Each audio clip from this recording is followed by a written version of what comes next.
Hello there, beautiful soul.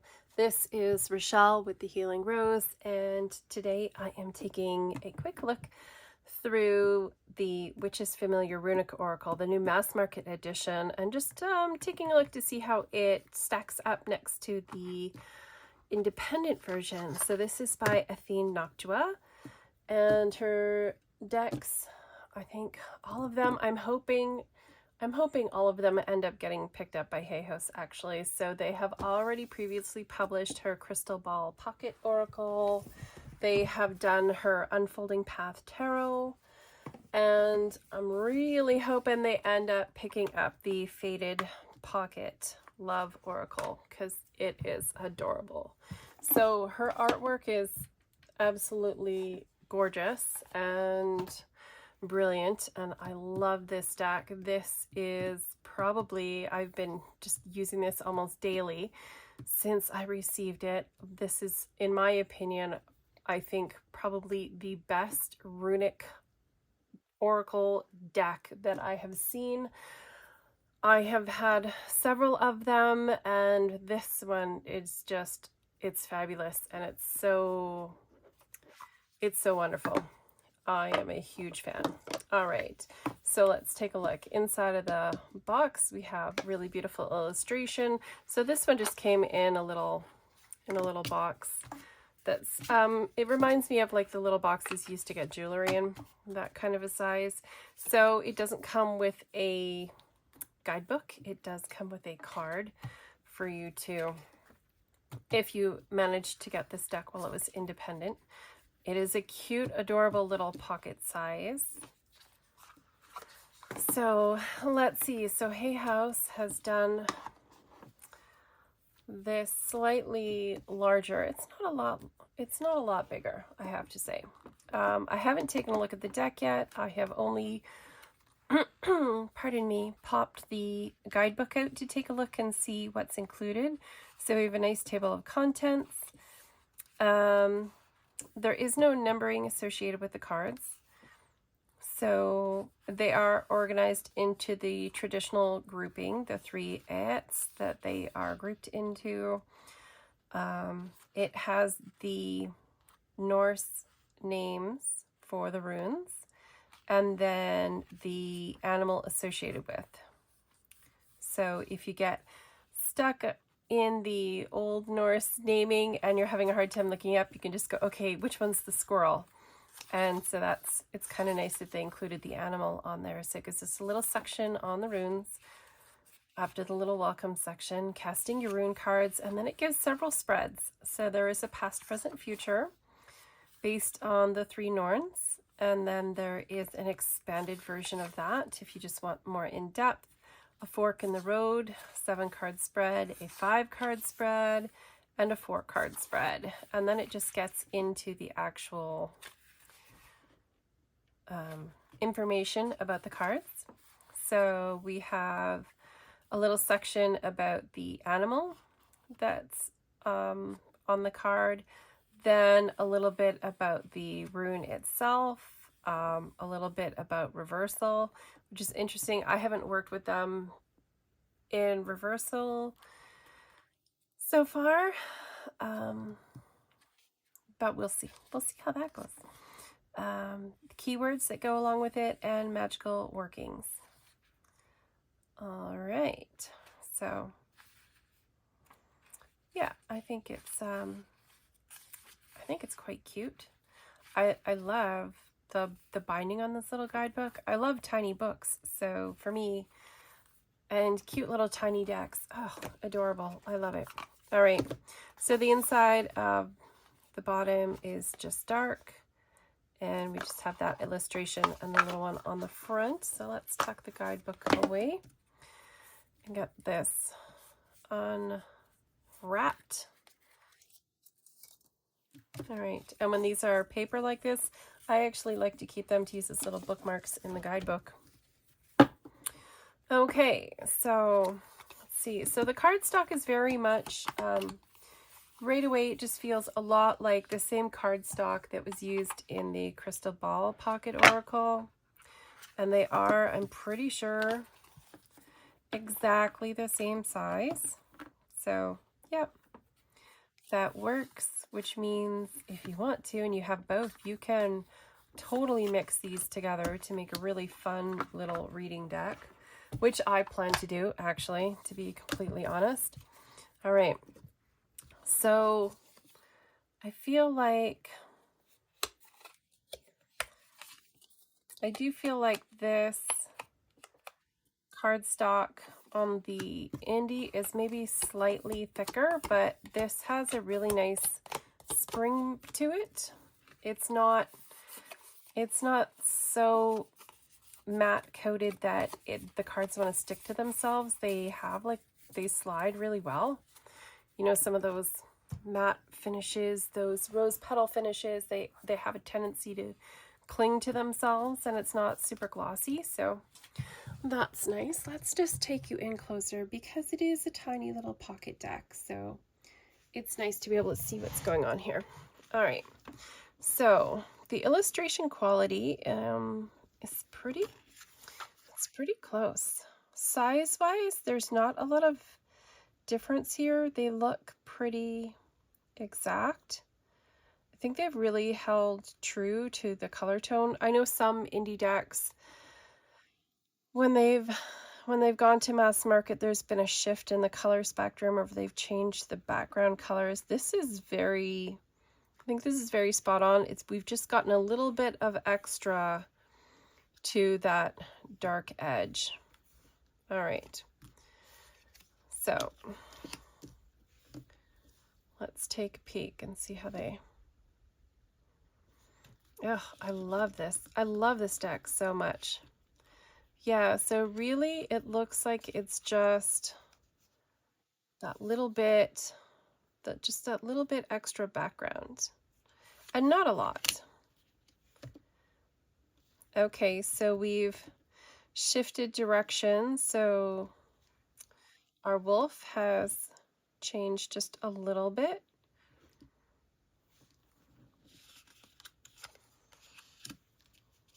Our raven is the same, our gorgeous little raven, holding Odin's eye. Wonderful. Our whale is the same. The owl looks the same. Okay. So there might be maybe one or two subtle little differences. It's interesting that they chose to change that wolf. Ew, the little badger, he's so cute. And our bat looks the same. I think perhaps they've lightened the bat a little bit so that you can actually see a little bit more of the detail in the face. That's just that little bit clearer. We've got the cat. Yeah, there's not a lot of differences so far in the deck. I think the only exception there is that the wolf has slightly shifted. So we do have, I think, a little bit lighter tone in the color in some of the animals, and that shift, especially you might notice between these two, between the snakes, it just allows you to see a little bit more detail. So I don't actually mind that. I do love the color palette in this deck, but just that slight shift of lightening up the card just a little bit actually just brings in more detail that's a little bit more easily visible. Beautifully done. I'm really impressed. I do hope they bring in her other deck once she gets through her indie stock, and then they bring that one in. Maybe if we're lucky, they'll release it in the spring for Valentine's.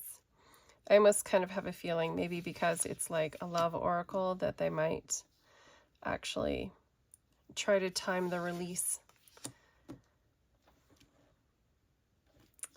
Yeah, there's not, the only real differences I think is some things are a little bit just slightly lighter, and that just gives, with the darker colors, it gives us a little bit more definition that's visible. All right, so tuck this one away. And let's take a look at this and see how it shuffles up. I feel like it's going to shuffle really, really well. Yep. It's got a nice... It's a little small, I think, to riffle shuffle. And I don't want to put too much stress on the cards and have them be, you know, have them bend or anything. And there's only so many cards in the deck, right? Because it's a runic deck, they do only have the runes. There's only so many, right? So it is a smaller deck, so even being pocket-sized, it's not a lot of cards, which is very nice. All right, so let's see if we have a little rune to read for ourselves this evening and see what we get. All right, so this is our divining cup. Okay, Perthro. Where is that? Page 28. All right, so I'm very interested.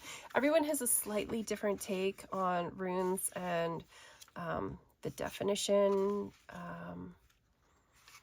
and kind of what it means to them, right? So everyone's interpretation will be slightly different, which I find really fascinating. Okay, so it says the two-headed snake, with her third eye open, is able to see all that is fated and has yet to manifest. Living between the known and unknown, she counts prophecy as her domain.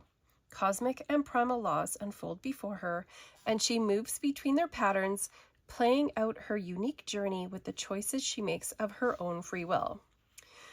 Perthro, like Ewas, is a deeply mystical rune and deals with the fundamental mysteries of the universe, such as the flow of individual and collective fate. The arrival of Perthro in a reading is a good omen if an outcome is yet unknown. It represents the individual choice interacting with fate. There is an underlining joyfulness to this rune. It is also a birthing rune connected to women's mysteries, which, given the inherent risks and initially unknown outcomes, is probably why it was also connected to gambling for the ancients. In reverse, it means to beware. Don't take chances because failure is likely, and don't rush into situations. So the keywords here are good omen, fate, the unknown, initiation, and the occult. Magical workings: carve this birthing rune on an amulet as a charm for the well-being of mother and child and for quick pain-free labor. So in my studies, this actually is often referred to as the Well of Urd.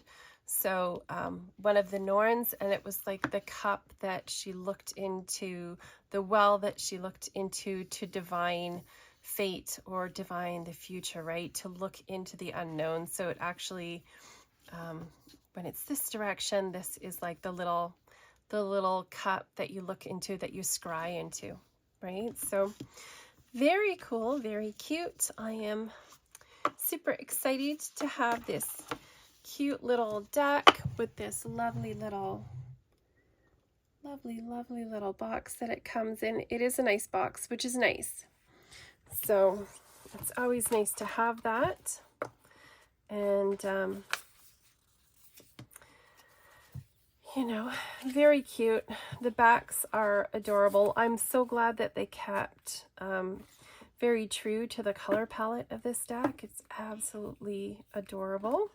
I think I might be edging it in this pale kind of sage color because I do enjoy edging my decks. All right, so I hope you enjoyed that little peek and little look at the new mass market version of the Witch's Familiar Runic Oracle.